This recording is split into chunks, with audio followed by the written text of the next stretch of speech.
రైతు సోదరులకు నమస్కారం అండి. నేను మీ హరీష్. ఈ రోజు మనం తెనగల్లు గ్రామం కుందిర్పి మండలం రైతు పేరు పుజారి నాగభూషణ. ఈయన తోటలో చూడండి, ఒక ఎకరంలో సాగు చేసిన టమోటా సాహిత్ సీడ్. ఈయన 10,000 పైరు నాటినాడండి. ఈయన గత 2 సంవత్సరాలుగా టమోటా సాగు చేస్తున్నాడు. ఎప్పుడైతే ఇట్లాంటి గ్రోతింగ్ అయితే లేదండి. చూడండి ఎట్లుంది గ్రోతింగ్. ప్రతి పూత కానీ పింజ కానీ సూపర్ గా పట్టింది. చూడండి ఎంత గ్రోతింగ్ ఉంది. తోట అయితే ఎంత నీట్ గా, ఏమంటే కొంచెం తుంగ అయితే ఉందండి. ఈయన ఒక స్ప్రేయింగ్ లాస్ట్ ఎర్ర నల్లికి కానీ ట్రిప్స్, మైట్స్, దోమ, పచ్చపురుక్కు చూడండి, షిన్వాన్ మరియు కునోచ్ 2 కలిపి ఒకే స్ప్రేయింగ్ చేసినాడండి. సూపర్ గా అయితే ఉందండి. ఇది కొట్టిన తర్వాత గ్రోతింగ్ అయితే ఎట్లా వచ్చింది చూడండి.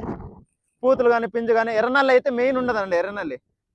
ఎర్రనల్లి వస్తే గిన ఆకులు అయితే ఎర్రగా మరియు పసుపు పొండాకు తెగుళ్ళ టైప్ లో ఉంటుందండి. సూపర్ గా ఉందండి తోట అయితే. చూడండి ఎంత గ్రోతింగ్ ఉంది. దీన్ని ఎకరాకి 160 ml మరియు ఇది 100 ml స్ప్రేయింగ్ చేస్తే గ్రోతింగ్ అయితే సూపర్గా వస్తుందండి. దోమ, పచ్చపురుగు, ట్రిప్స్, నల్లి అన్ని కంట్రోల్ అయ్యి గ్రోతింగ్ అయితే సూపర్గా ఉంటుందండి. Thank you. ఇలాంటి మరిన్ని విషయాలను తెలుసుకునేందుకు మా ఛానల్ని సబ్స్క్రైబ్ చేసుకోండి, షేర్ చేయండి, లైక్ చేయండి. Thank you.